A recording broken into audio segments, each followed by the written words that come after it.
Hello guys, welcome back to my YouTube channel Chinmay stitches. तो आज इस साड़ी से मैं आपको प्लाजो बनाना सिखाऊंगी और कुर्ती का वीडियो भी जल्द ही अपलोड करूंगी, तो आप उसके लिए मेरे चैनल को ज़रूर सब्सक्राइब कर लीजिएगा। तो चलिए प्लाजो बनाना शुरू करते हैं। तो प्लाजो की कटिंग के लिए हमने 4 फोल्ड किया है फैब्रिक को और एक साइड से हम 2 इंचेस पे इस तरीके से मार्क करेंगे और स्ट्रेट लाइन ड्रॉ कर लेंगे। ये बेल्ट के लिए हमने मार्जिन रखी है और वहाँ से हम मेन लेंथ की मार्किंग करेंगे। आपकी जो भी मेन लेंथ है उसमें आप 1 इंच ऐड करके ही नीचे की मार्किंग कर लीजिएगा। और फिर हम इसके बाद जो हमारी वेस्ट होगी उसके लिए मार्किंग करेंगे, लेकिन मेजरमेंट हम हिप का लेंगे। हिप राउंड डिवाइड बाय 4 करेंगे प्लस 2 इंच और सेम मेजरमेंट हम इस तरीके से लेंगे क्रॉच के लिए। हम क्रॉच के लिए भी उतना मेजरमेंट लेंगे जितना हमने हिप राउंड के लिए लिया था। और फिर इस तरीके से हमें 2 इंच बाहर की तरफ एक्सटेंड करके ये कर्व ड्रॉ करना है। फिर हम बॉटम राउंड के लिए 10 इंचेस प्लस मार्जिन मार्क करेंगे और इस तरीके से ये लाइंस ड्रॉ कर लेंगे और फिर हम इसे कट कर लेंगे। तो ये हमारी प्लाजो की इजी मेथड से कटिंग हो चुकी है।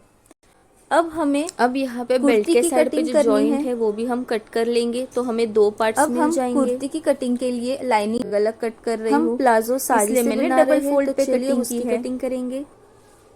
अब मैं प्लाजो के लिए इस तरीके से 4 फोल्ड कर लूंगी फैब्रिक को और उसकी कटिंग करूंगी। जो बॉर्डर वाला पोर्शन है वो हमें नीचे बॉर्डर में आना चाहिए, उस हिसाब से मैं ये कटिंग कर रही हूँ। एक साइड से बॉर्डर हमारी निकल चुकी है। अब जो बॉटम वाला पोर्शन है वहां पे मैंने ये बॉर्डर एज इट इज रखी है। अब हमें इस तरीके से मेन फैब्रिक को बिछाना है और ये जो लाइनिंग का फैब्रिक है वो हम उस पे प्लेस करेंगे और पिन अप कर लेंगे अंदर की तरफ से। मेन फैब्रिक को हमने ये लाइनिंग अंदर की तरफ से प्लेस की है। हर तरफ से हमें इसे स्टिच लगानी होती है। तो देखिए, सबसे पहले हम ये जो बॉटम का पोर्शन है प्लाजो का उसे इस तरीके से डबल फोल्ड करेंगे और स्टिच लगाएंगे। ये जो बॉटम का पोर्शन है ये हम अटैच नहीं करेंगे मेन फैब्रिक से, बाकी सारे साइड्स हम स्टिच करेंगे, लेकिन ये अलग ही रखेंगे। इसे इसलिए हम पहले ही स्टिच लगा रहे हैं दोनों तरफ। अब हम इसे बाकी सारे साइड से इस तरीके से अस्तर को मेन फैब्रिक से जॉइन कर लेंगे। ऐसे ही हमें दोनों पोर्शंस में कर लेना है। अब अस्तर जॉइन हो जाने के बाद हमें दोनों पोर्शन को एक दूसरे के ऊपर प्लेस करना है और ये जो क्रॉच वाली साइड है वहाँ पे हमें हाफ इंच पे इस तरीके से स्टिच लगानी है दोनों तरफ। डबल स्टिच लगाइएगा क्योंकि ये पोर्शन क्रॉच में आता है, तो वहाँ पे सिलाई पक्की होनी बहुत ज़रूरी है। तो इस तरीके से हाफ इंच पे हम दोनों तरफ से डबल स्टिच कर लेंगे। तो डबल स्टिच करने के बाद हमें इसे ओपन कर लेना है और क्रॉच से क्रॉच को मिला के इसे प्लेस करना है। ये देखिए इस तरीके से। तो अब हमें हमारा बेस मिल चुका है प्लाजो का। अब हमें इसे सेंटर से स्टिच लगानी है, बॉटम से लेके सेंटर और फिर वो जाएगी दूसरे लेग के बॉटम तक। इस तरीके से हम इसे मिलाते हुए पिन अप कर लेंगे। अब बिगिनर है तो पिन अप ज़रूर कीजिएगा। ये जो सेंटर है वो प्रॉपर आपस में मिलना चाहिए, तो ही फिनिशिंग अच्छी आएगी। आप इसे पिन अप कर सकते हैं ताकि ये सेंटर आगे पीछे ना हो। प्लाजो का जो बॉटम राउंड है उसमें हमने बॉर्डर ही रखी है, तो वहाँ पे हमें डबल स्टिच करने की ज़रूरत नहीं है।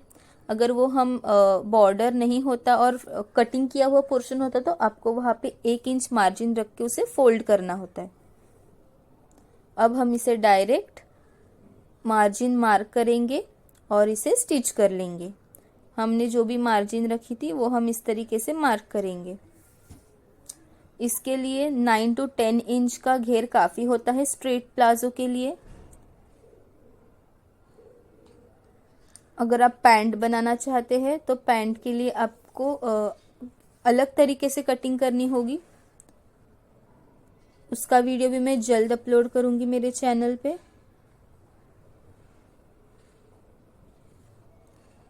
तो ये देखिए हम इस तरीके से इसे स्टिच कर लेंगे और आप डबल स्टिच ज़रूर कीजिएगा। अब हम बेल्ट के लिए मार्किंग कर रहे हैं। जो 2 इंच हमने टॉप के पोर्शन से मार्किंग करके छोड़ा हुआ था, हमें उस पोर्शन में बेल्ट बनाना है और उसे हमें इस तरीके से फोल्ड करके स्टिच लगानी है। ये देखिए, अब हम ऐसे ही करते हुए पूरे सर्कल में फोल्ड करेंगे और स्टिच लगाते जाएंगे। मेरे पास जो इलास्टिक है वो 1 इंच विड्थ का है। उस हिसाब से मैंने ये बेल्ट के लिए विड्थ फाइनल रखी है। आपके पास जो इलास्टिक है वो कितनी विड्थ का है उस पे आपका ये पोर्शन की साइज डिपेंड करती है।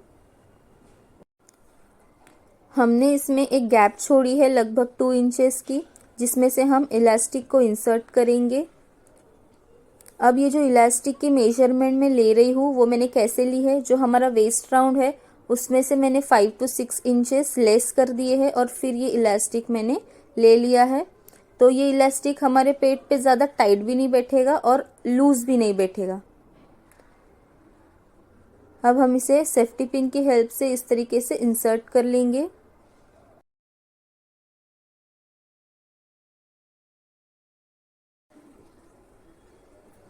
अब देख सकते हैं मैंने किस तरीके से इलास्टिक को आगे पुश किया है सेफ्टी पिन की हेल्प से। अब हम इसे दूसरी तरफ से बाहर निकाल लेंगे।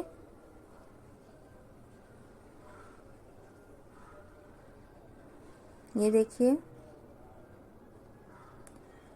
अब हमें इन दोनों पोर्शन को आपस में स्टिच कर लेना है। पर ये याद रखिएगा इलास्टिक ओवरऑल सेम डायरेक्शन में होना चाहिए, ये पलटी नहीं हो जाना चाहिए हम इसमें इंसर्ट करते वक्त।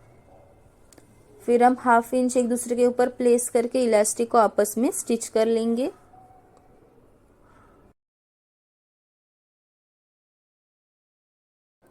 अब जो गैप बचा है वो हमें बंद करना है, तो पहले हम उस पे स्टिच लगा लेंगे। इलास्टिक पे स्टिच ना लगे इसका ध्यान रखिएगा ये स्टिच करते वक्त।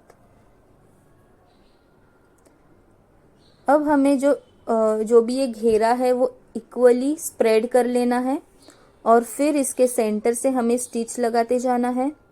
वो किस तरीके से हम लगाएंगे आइए देखते हैं।